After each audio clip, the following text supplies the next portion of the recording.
Welcome to the Listening Time Podcast.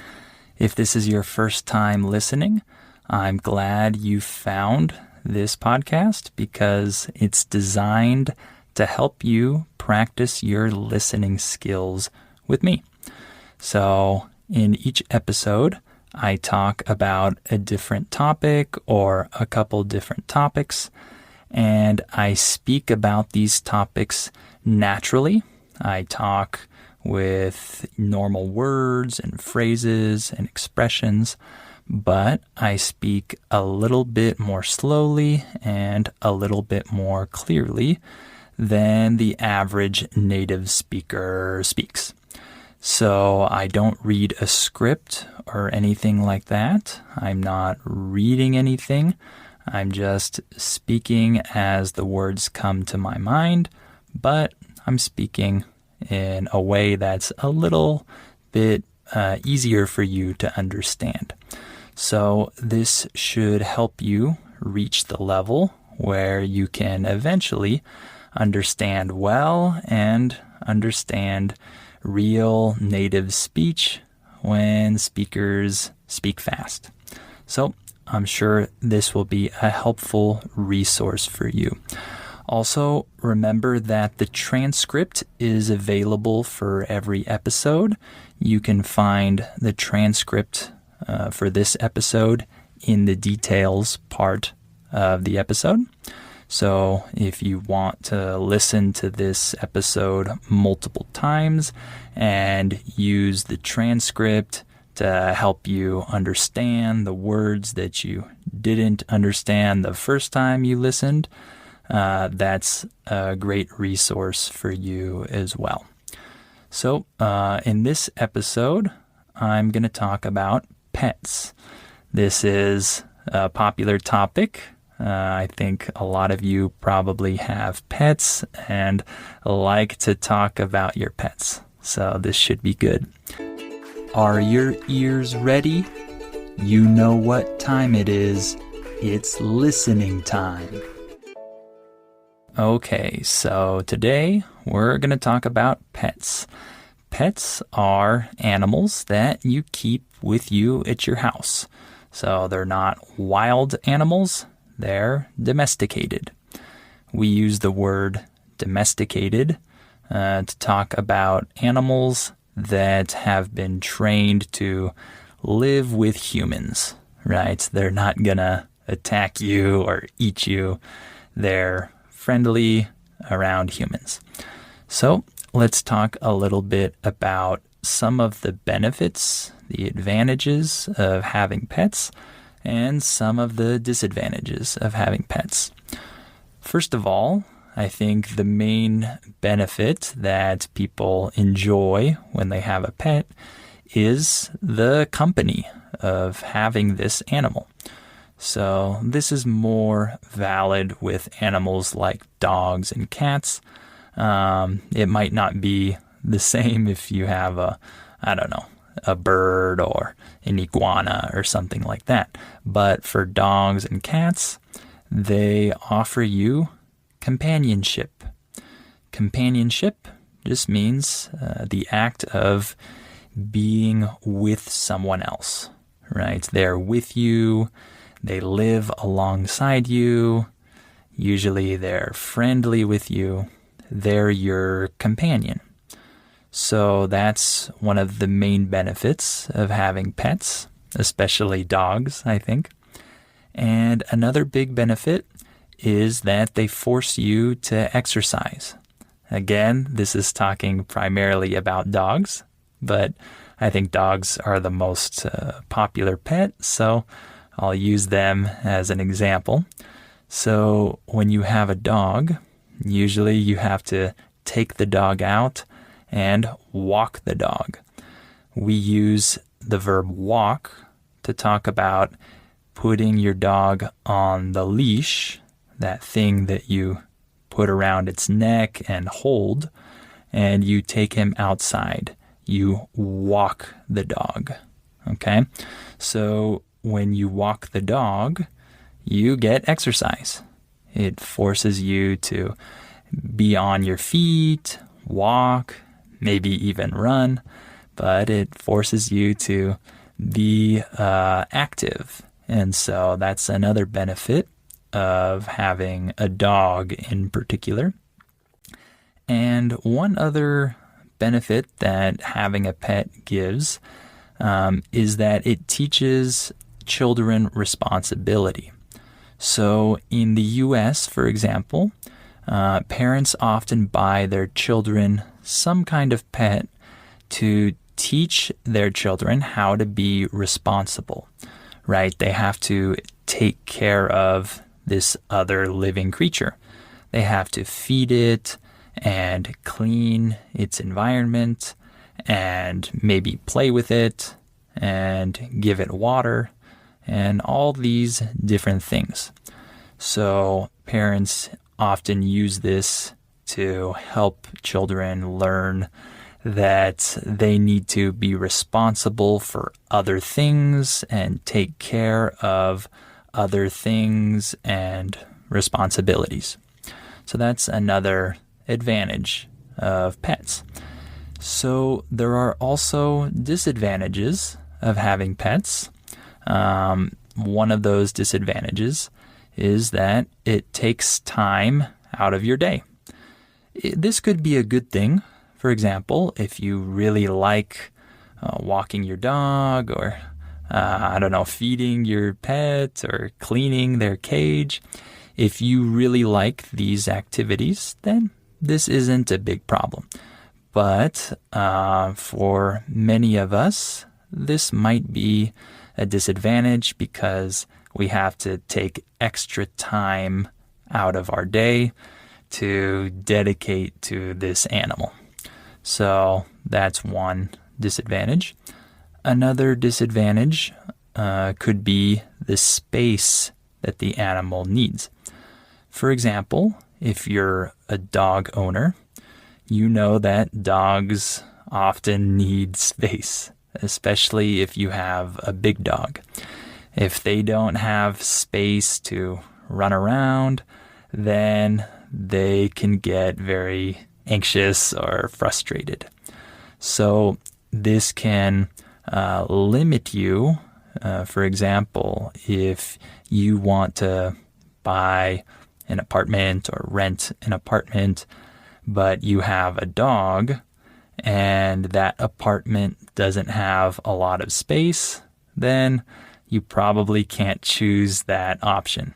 You have to choose a more expensive option with more space or with a backyard or an outdoor area. So that could be a disadvantage as well. And then one other disadvantage, one other con, as we say it, a con is the opposite of a pro. A pro is an advantage and a con is a disadvantage. So we say pros and cons. One other con of having pets is that they can oftentimes disrupt your life. The verb disrupt means to interfere or make changes to something in a way that wasn't planned. So we call these interferences disruptions. So for example, maybe I'm working, I'm talking to a student, and then the dog starts barking and disrupts my class. In this case, this is a disruption. It's some kind of interference that I didn't plan, and I have to do something about it. So this is an example of a disruption. They can also disrupt your plans for like travel or things like that. If you have many pets, it's hard to travel because you need to take care of these pets. And so you might need to pay money or hire someone to watch your pets for you while you're gone. And there's a lot that you need to think about, I think. So let's talk about dogs in particular. And then we'll talk about cats. We'll focus on these two animals. So dogs are probably the most common type of pet. I think in most countries, people like dogs in general. And when people think of pets, they usually think of dogs first. I know in some countries this might not be the case, but I'm speaking in general. Here in the West, dogs are king. So dogs are very popular pets for a number of reasons. So let's talk about the pros and cons of owning a dog. So the best thing about having a dog is that it can be like a friend sometimes. Dogs are usually friendly. They like being around humans. As we say in English, dogs are man's best friend. So we have that deep in our culture that dogs are friendly and are good companions to humans. So if you come home from work, you open your door, your dog is always there, happy to see you. They're super excited that you're home. And this feels nice as the owner, right? To have that attention from your animal. So that's one big advantage. Another pro is that dogs are fun. You can actually play with them. There are many types of activities and games that you can play with dogs. And if you take them to the park or to a dog park, you can run around with them and play fetch. Fetch is the game where you throw the ball and the dog runs after it and brings it back to you. This is called fetch in English. So you can play fetch with them. You can do many things with dogs. They're really fun animals. And dogs often play with each other. So if you go to a dog park, the different dogs will play with one another. And one other advantage of choosing a dog as a pet is that there's a huge variety of dogs. So there's a different type of dog for different types of people. Some people like small, easy dogs that don't take up a lot of space and you can just put them in your backpack. They're super small. Some people prefer those types of dogs, and other people prefer big dogs that can guard your house and that are oftentimes smarter than small dogs. So there are many types of dogs, many breeds of dogs, as we say. A breed just means a type of dog. So there are different breeds of dogs. But some of the disadvantages of owning a dog include the barking. So barking refers to the sound that dogs make, right? When they're excited or angry or whatever, dogs bark a lot. Some dogs bark more than other dogs, but in general, if you're a dog owner, you have to deal with barking. It's just a fact of life. And it can disturb your neighbors and other people around you. If you have a sleeping baby, a barking dog is not good. So that's one con. Another con is that you have to pick up after your dog. We use the phrase pick up after your dog to talk about what happens when your dog goes to the bathroom. So you can't just leave the product there. You have to pick it up afterwards.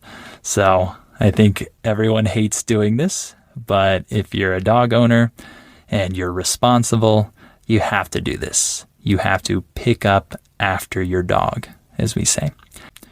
Now let's talk a little bit about cats. So the advantages of having cats are a little bit different. For example, cats are independent. So this could be an advantage because you don't need to always spend time with them. You don't need to dedicate as much effort or energy into your cat like you do when you have a dog. That's one advantage. Another advantage is that cats are low maintenance in general. This is similar to what I just said, but more than just being independent, they also don't require as much cleaning, as much training, and those types of things because they're different animals than dogs. They behave differently. They're not as dirty. They don't cause as many problems. They're low maintenance, as we say in English.